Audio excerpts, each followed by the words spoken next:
অনেকেই কমেন্ট করেছিলেন বা জানতে চেয়েছিলেন এই চিংড়ি মাছগুলো কাঁচা কিনা। এই চিংড়ি মাছগুলো আমি কোথা থেকে কিনি বা কোরিয়ানরা এগুলো কিভাবে খায়, এই কাঁচা কাঁচা চিংড়ি মাছ কীভাবেই বা খায়। হ্যালো বাবা, সবাই কেমন আছেন? আমি কলিকল্পনা, সাউথ কোরিয়া থেকে। আর আজকে আমি আপনাদের সঙ্গে শেয়ার করব কোরিয়াতে এই যে সল্টেড শ্রিম্প, আমরা কোরিয়াতে বলি সেউজত, এইগুলো আসলে কিভাবে তৈরি করে। ছোট বড় নানান সাইজের চিংড়ি মাছ একেবারে ওই যে বড় বড় কোম্পানিগুলো আছে ওইখানে নিয়ে এসে তারা লবণের মধ্যে ডুবাই রাখে। এক কথা বলতে গেলে প্রচুর পরিমাণে লবণ দিয়ে এই চিংড়ি মাছের আর কোনো স্বাদই থাকে না। মানে চিংড়ি মাছ যে চিংড়ি মাছ তার কোনো স্বাদই থাকবে না, সম্পূর্ণভাবে চিংড়ি মাছের সাথে লবণটা মিশে গিয়ে সল্টেড শ্রিম্প হয়ে যায়। আপনি যদি মনে করেন যে আপনি কোনো একটা খাবারে একটু লবণের স্বাদ দেবেন, মানে লবণ দিবেন, হয়তো কোরিয়ানরা যখন কোনো একটা খাবারে লবণ একটু কম পড়ে তখন কিন্তু এই সল্টেড শ্রিম্পটাই তরকারিতে বা কোনো একটা স্যুপ, কোনো একটা তাদের খাবারে এইটা ব্যবহার করেন। এবং বিশেষত কিমচি তৈরিতে এইটা তো ব্যবহার করবেনই এই সল্টেড। সাধারণত কিমচি তৈরিতে দেখবেন প্রথম দিকে যখন লবণ দিয়ে ওই যে নাপা ক্যাবেজ বা মূলাটা একটু ভিজিয়ে রাখা হয়, তারপরে কিন্তু আর কখনোই কাঁচা লবণ ব্যবহার করা হয় না, তখন ব্যবহার করা হয় এই সল্টেড শ্রিম্প। তারপরে মাছের একটা ওই যে ফিশ অ্যানচোভি সিরাপ, তা এগুলো দিয়েই কিন্তু ওই লবণের কাজটা করা হয়। আমি যখন বাজার থেকে কিনে নিয়েছিলাম তখন প্রায় 1800 টাকার একটু বেশি পড়ে। তবে হ্যাঁ, এক একটা মার্ট বা হাট বাজারে আপনি যখন কিনতে যাবেন তখন কিন্তু এক একটার ওজন অনুযায়ী আলাদা আলাদা দাম হয়ে থাকে। আর ইমার্ট থেকে কিনলে পরে হয় কি সবচাইতে একটু কোয়ালিটিটা ভালো পাওয়া যায়। আর যদি আপনি অন্য অন্য জায়গা থেকে কেনেন দেখবেন একটু গন্ধও আসে, কিন্তু যদি আপনি ভালো কোনো মার্ট থেকে কেনেন তাহলে কিন্তু গন্ধ আসবে না, খেতেও বেশ ভালো টেস্ট হয়। কিমচি তৈরির সময় সরাসরি যদি এই সল্টেড শ্রিম্পটা না দেওয়া হয় তাহলে যদি আপনি একটু ব্লেন্ড করে দেন তাহলেও কিন্তু মজা লাগে খেতে। কোরিয়ানরা যখন কোনো স্যুপ তৈরি করেন, মানে ওদের ভাষা হচ্ছে কুক, ওই কুকটা তৈরি করার সময় তারা কিন্তু কাঁচা লবণ দেয়নি না কোনো তরকারিতে বা স্যুপে, সম্পূর্ণভাবে কোনো সিজনিং সল্ট বা এই যে সল্টেড শ্রিম্পটাই ব্যবহার করা হয়। সল্টেড শ্রিম্প তরকারিতে বা স্যুপে ব্যবহার করলে কি গন্ধ আসে কি না? না, গন্ধ আসে না, একেবারে সত্য কথা, গন্ধ আসে না। যখন রান্নার সময় দেওয়া হয় গন্ধ আসে না। আবার অনেকেই সরাসরিও একেবারে স্যুপের ভিতর দিয়েও খান, মানে যদি একটু তার কাছে লবণ কম মনে হয় তা ওইখানে একদম সামনের উপরে একটুখানি দিয়ে তারপরে খাওয়া আরম্ভ করে দেন। সল্টেড শ্রিম্প যখন তৈরি করা হয় ওই চিংড়ি মাছের মধ্যে যখন লবণটা দিয়ে তারা ম্যারিনেটেড করতে থাকেন তখন কিন্তু 1-2 দিনেই হয় না, বেশ কয়েকটা দিনই ওই অবস্থাতেই থাকে, বিধায় একেবারেই লবণ লবণ হয়ে যায় চিংড়ি মাছ। সুতরাং আমার মনে হয় যে চিংড়ি মাছটা না তখন আর কাঁচা থাকে না, কোনো পাকাও থাকে না, চিংড়ি মাছটা হয়ে যায় একেবারে লবণ। প্রতিটা কোরিয়ানদের ঘরেই আপনি খুঁজে পাবেন এই সল্টেড শ্রিম্পের বয়েম, বোতল, সমস্ত কিছুই।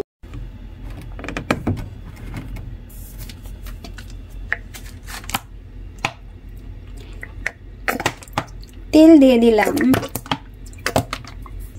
আজকে মুরগির মাংসে আলাদা করে আগে থেকে দিয়ে রাখছি মশলা, পেঁয়াজ, রসুন, আদা, জিরা, কাঁচা মরিচ, শুকনা মরিচ, সমস্ত কিছু বাটা, হ্যাঁ যত যা মশলা আছে বাইটে আগে থেকে দিয়ে দিছি, দিয়ে মাখাই রাখছিলাম 30 মিনিটের মতো।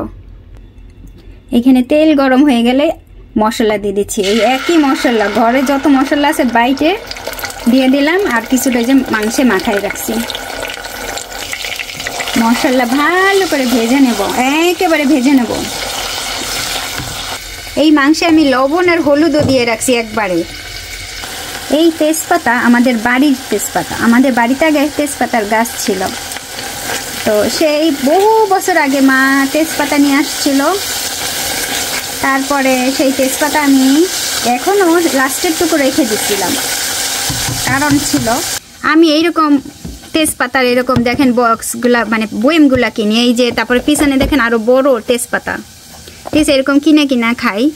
বাড়ির শেষ তেজপাতাটুকু আমি এই যে রাইখে দিছি, এখনো এই আজকে দিলাম বহু বছর পরে। আমাদের বাড়িতে বড় একটা তেজপাতা গাছ ছিল, একজনে দুষ্টামি করে লোক দিয়ে আনাইয়া সেই গাছ কাটটা নিয়ে গেছে, বুঝছেন। তারপরে গাছটা মরে গেছে। তা ওই কাহিনী শোনার পরে আমি যখন দেখছি যে আমার কাছে অল্প একটু বাকি ছিল তেজপাতা, আমি ওইটা রেখে দিছি আর খাই নাই। মানে খুব কষ্ট পাইছিলাম। মশলা ভাজা হয়ে গেছে, তেল ছেড়ে দিছে, ছিটতেছে, প্রচুর ছিটতেছে। এখন আমি দিয়ে দেবো, এই যে মাংসগুলো দিয়ে দিলাম। ভালো করে এটাকে মিক্সিং করবো। একেবারে রং হচ্ছে না, তাই না? রঙের জন্য একটু পরে গুঁড়া মশলা দিব না, তখন রংটা হয়ে আসবে। এখন দিব না, প্রথম থেকে দিলেই আমার তো এটা ভাজা করা গুঁড়া মশলা মরিচের, সেইটা আসবে না, রংটা চেঞ্জ হয়ে যাবে, পরে দিব।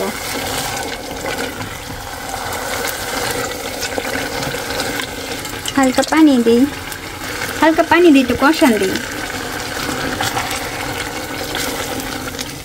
একটা কষান দিই। ওই যে গন্ধ বেরিয়েছে, কি সুন্দর মশলার, প্রচুর সুন্দর গন্ধ বেরিয়েছে। আর আজকে একটু অন্যরকম করে রান্না করতেছি। এইভাবে মশলা আমি বেশি একটা এইভাবে মাখাই ঠেকাই না আগের থেকে। এখন ঢেকে দেবো, কোরিয়ান মাটির হাঁড়ি তো, ঢেকে দেবো। দেখি কতটুকু হয়েছে। এটা কিন্তু গরম হয়ে গেছে, এটা এখন এইভাবে ধইরা সরাবো, প্রচুর গরম। ও কি সুন্দর, দেখেন কষানোটা দারুণ হচ্ছে।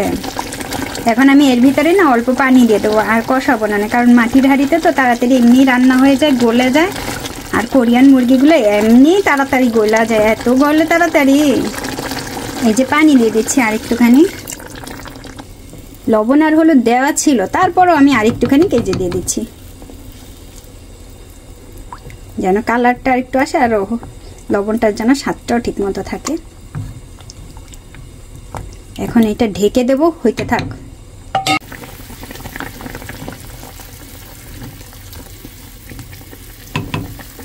এই যে মশলার ভেতরে এই পাশে হচ্ছে মরিচের গুঁড়ো, শুকনো মরিচের গুঁড়ো, আর এই পাশে হচ্ছে জিরা, তেজপাতা, এলাচ, দারচিনি, গোলমরিচ, মানে ঘরে যা যা ছিল সমস্ত কিছু গুঁড়া করা, এগুলো দিয়ে দেবো। কালারও হবে, গন্ধও হবে, সুন্দর একটা স্মেল আসবে।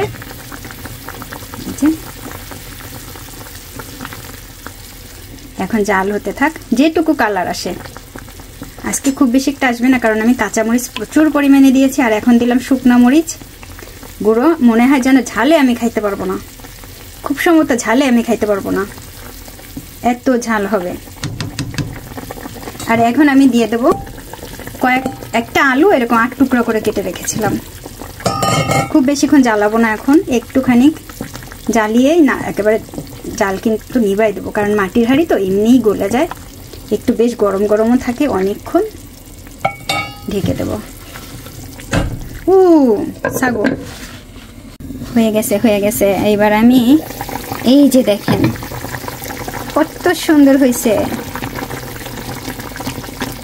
এইটুকুই হবে, কালার আর দরকার নেই, কারণ কাঁচা মরিচের মাংস, মুরগির মাংস কে কে খান বা খাইছেন আমি জানি না, কাঁচা মরিচের দেওয়া এইটা কিন্তু অনেক সুস্বাদু হয়। এখন আমি জাল নিভাই দেবো। আলু গলছে কিনা বলতে পারেন। এটা হচ্ছে মাটির হাঁড়ি, এটা টকবক করে ফুটবে। যে আমি জালটা নিভাই দিলাম, উপর থেকেও গ্যাস বন্ধ করে দিচ্ছি।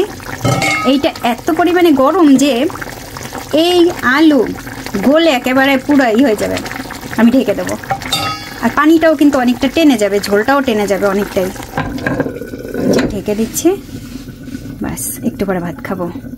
এখন বাজে রাত 1টা, আর এই যে রান্নাও হচ্ছে, এই যে দেখেন, দেখছেন এখনো ফুটতেছে। জাল কিন্তু নিভাই দিছি, দেখেন, বুঝছেন? এই হচ্ছে হাঁড়ি। এখন দেখি, কালারটা দেখেন কত সুন্দর আসছে। এই যে খুললাম, ওই যে রান্না ঢেকে রেখে গেছি। তা আমি খাবার জন্য, আমার জন্য হাড়গুলো নেব। আমি হাড় পছন্দ করি, একটু হাড় দেখে নেব। বাটিটা দেখাই না, বাটিটা একটু আলাদা দেখাই। এই যে এখানে অনেক দিন পরে আলু দিছি, তেলগুলো দেখেন একেবারে দেখা যাচ্ছে। আলুও দিছি, বহুত দিন পরে আলু দিছি মাংসে। দোকানের মতো হয়েছে, হোটেলের, ফুললি হোটেল স্টাইল হয়েছে আজকে। জিও খুব পছন্দ করবে যদি ঝাল না হয়। একেবারে গরম গরম ভাত, কিন্তু কেমন শ্যাডো আসতেছে একটা, কি জানি কোথা থেকে শ্যাডোটা আসতেছে। যে গরম গরম ভাত দেখেন, তার সাথে মাংস, পাতাকপি ভাজি, কেমন কালো কালো আসতেছে। রাত 1:30 বাজে, এখন খাইতে আসছি। মাংস নিয়ে আসছি তো, মাংসটা একটু নিচে নামাই রাখি, লাগিয়ে গেছে, স্টিল তো, গরম ভাত লাগিয়ে গেছে। ভাই রে ভাই, কি যে বলবো, এই মাত্র যে রান্না করা, মানে গোসল করছে, রান্না করা গোসল করা, তারপরে এই যে আসছি খাইতে। সেজন্য রান্নার সময় চেহারা দেখায় না, কারণ গোসল কইরা রাঁধতে গেছিলাম নাকি, ভুলে গেছি। আমার কাছে তো সেই স্বাদ লাগে।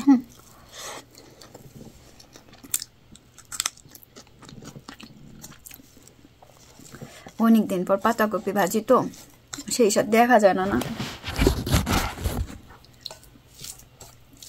মাংসটা সুন্দর হয়েছে, তার আর বেশিক্ষণ দেখাবো না, খাওয়ার